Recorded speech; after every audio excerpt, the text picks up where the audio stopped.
baseball lifestyle. It's my lifestyle. The biggest surprise move for me, Sure. and the move, like the thing that I felt like they finally did, and we've been talking on the show for a while about, the Yankees. I actually think that people are underselling the Yankees. Okay. And I think people are underselling the Yankees by way too much. Who was the big trade or the big signing the Yankees made this offseason? Well, the trade they made was for they moved Gary Sanchez and Gio Urshela for Josh Donaldson and Isaiah Kiner-Falefa, the shortstop. So just as a 1-for-1 trade, the Yankees won that trade upside down and sideways, separate from cash. Mm-hmm. They got the better third baseman. They got a guy who can actually play shortstop for them. Gold Glove shortstop. And at an elite level. And they took away, and we've talked about being misaligned as a team. Mm-hmm. They took away a guy who needed more at-bats at DH and was never going to get them. So he was a trash catcher consistently. Yep. And by doing that, you realigns the entire team, and you made everything Josh better. was clapping behind you. Right? Yeah. So separate from that, what was actually the big trade that the Yankees made this year? Who's their outfielder? Joey Gallo. Last year's trade deadline trade for Gallo, like, we're going to forget that he's a good player? No. And, like, what he has? And that's magically gone? Yep. So, like, did he underperform when he came over? Absolutely. Underperformed wildly, right? There's a massive transition entering into a pennant race and getting after it in the middle of a season, right? So, to me, you look at all the things, I actually think they've improved. Now, the downside is their pitching staff is still an atrocity. And if I hear another Yankee fan tell me that Luis Severino is the truth and he's going to save us, guys, he's been looking to save you for 5 years now. And he's never going to save you because he's not good. Yep. He's a reliever that you're asking to be a starter, so he breaks down and his arm explodes and he's done. Stop. You got one pitcher and a great lineup. They need something. I do think it's funny hearing Yankees fans, though, complaining about not signing people. Yeah. Because I think that a rental of Donaldson is a benefit because you're not going to pay him for a long term. And they have to save money for when they do the Judge deal, if they're going to do the Judge deal. So, like, you couldn't get Correa for 3 years. And you couldn't go and put the money that Trevor Story got for $21 million a year to just be a bat. Yep. Right? Because I think they got better at shortstop with where they're at now, defensively. And what's going to happen? You put a guy in Yankee Stadium, what happens? He doubles his home runs.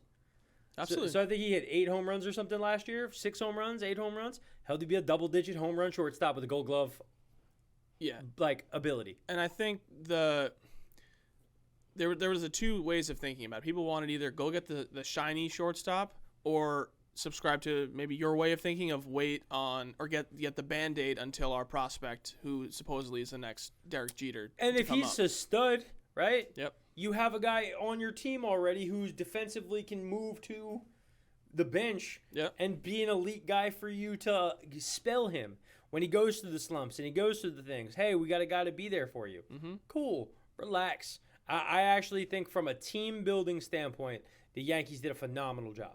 It's what I've been asking for them to do. I think so, too. The only thing they could do that would make me feel even better is trade Aaron Judge for an arm. But I know they won't do it. No. Because they're not the Atlanta Braves who are actually trying to win. Mic drop. Would they use Joey Gallo as a trade piece? So I would tell you that. Because this is his last year as a contract as well, I believe. But Gallo is all of the same things with a worse bat. He's not going to cost you what Judge is going to ask for. Mm-hmm. And because of that, when you're looking at team building, you have to look at it from that team building standpoint also. Putting the money into Gallo, let's say Gallo makes the Trevor Story amount, right? Mm-hmm. That's a $20 million outfielder who is great defensively, great arm, going to hit big home runs, and we hope his batting average improves because he's in Yankee Stadium and he's in the AL East consistently. Right. That guy fits the mold. Judge is a phenom player. He is an amazing player, but he also most likely has to take more bets at DH consistently. And his outfield is not going to be as much of a plus for him all the time. So going to a team where he can DH more and play 100 games in the outfield and play 60 games at DH and give himself more like rest on his legs, never have to play more than 2 games in a row in the outfield. You can't do it with both him and Stanton. Stanton's still there for a minute. I would keep Gallo, and I would get a massive package pulled in for Judge. And I know that sounds crazy. And listen, it sounded crazy that the Braves wouldn't sign Freeman. Facts. So anything is possible. Unfortunately, it is a business, and people got to understand that. But yes, looking at their rotation, it's quite the fall off after Garrett Cole. As much as Jordan Montgomery and Luis Severino are fine, they're not going to win you. How are you guys guys? Do you think they can compete with the Blue Jays? Sure. Yeah, but the Blue Jays especially, listen, before this offseason started, we were like, the Blue Jays are disgusting. Oh, last year I said nobody wanted to see Blue Jays in the playoffs. And then they would have been in the World Series. After this offseason, whew, my goodness. Nuts. They added Gausman, they re-signed Berrios, they added Matt Chapman. So to your previous who else they signed? They added they signed a lefty pitcher from the Mariners, actually, whose name I always forget. I don't want and then Trevor Story signed with Boston. Right? Yep. That's the bigger problem that the Yankees have. The Rays are also always going to be the Rays, always a solid team. The biggest problem that the Yankees have is the Blue Jays exist, and so does Boston. Yeah. And that's more the issue. It's less that I think they're not doing a good job, but that's also why I would trade Judge. It's just right now you're not hitting your window. You're talking about you think your shortstop might be an all-time great guy. Like there's a lot of things 2 to 3 years from now. So you're missing time windows, right? Yep. You're talking about an older Aaron Judge. You're talking about all this stuff like that team is not ready for the moment. And you look at the Blue Jays, Springer only played half the year. Mm-hmm. Well, he was hurt the first half. Like, this team is better than they were last year. Mm-hmm. By a lot. Chapman is a really nice player. Mm-hmm. Lower batting average guy. So, I'll say it's roughly a wash for him right this second in their infield. Like comparing him against other teams? No, because who'd they lose at second base? Or did they? Simeon? Did they keep him? Or they lost he him. went to the Rangers. Right, so I'm saying his bat went away. Chapman is fine. So yeah, sure, right? wash. So you wash there, but Springer is the bigger deal to me. Is that he only played half the year. Mm-hmm. Berrios was a trade deadline guy. He's there all year. Yeah. I don't know. To me, that team they learned how to win at the end of the year. They learned how to get after it at the end of the year. They were right there on the cusp of being in the playoffs. The Yankees' biggest problem is the rest of the division got way better. Yes. And they've been cash-strapped by being misaligned. I think they took a step forward towards that, but I think the ultimate moves for them, people would lose their mind over if I said, but I would trade both Cole and Judge. Well, one of those definitely isn't going to happen because I don't think anyone's going to pick up Cole's contract. I think you're crazy. I think somebody would pick up Cole's contract. I don't know. But Can we also talk about the Yankees being a poverty franchise now? Because we've all had this conversation. Hey, listen, they're the third highest spender this year. So they're the third highest spender, but what we've all talked about and what we've all discussed is way back in the day, the Steinbrenner family had a lot more money comparable to other people in the league. Mm-hmm.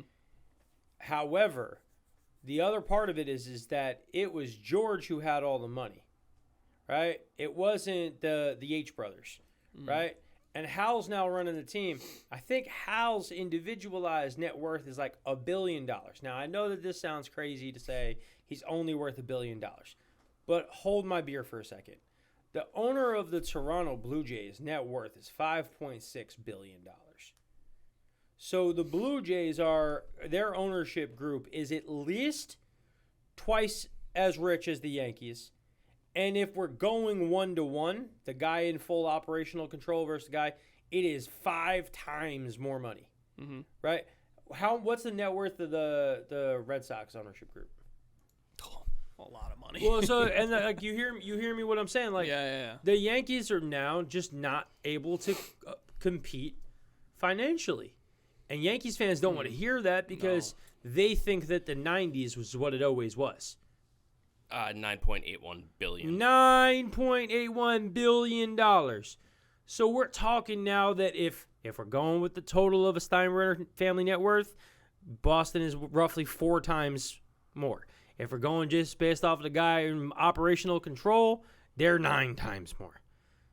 The Yankees are just in their own division, and in most of baseball now, if you look at the high spenders, they're just not those guys. Yeah. And maybe we're going to be seeing an ownership exchange in the not-too-distant future. I don't know, but they definitely have to be, or they're at least running the team as if they need to be more economical. The number may say different, but I don't look at that team and think you definitely spent as much as the Dodgers are. You know what I mean? Because what would make you think that Cohen is willing to just spend away? There's one move that he could do right now that they're trying to see if they want to do. And it's an internal move that they could do. I don't know. Buy out Robbie Cano. Oh, yes, that's right. He could buy out Robbie for $40 million and let Robbie walk into the sunset with him. Mm-hmm. Right? Take your money, take your ball, go home. Right? Baseball lifestyle, it's my lifestyle.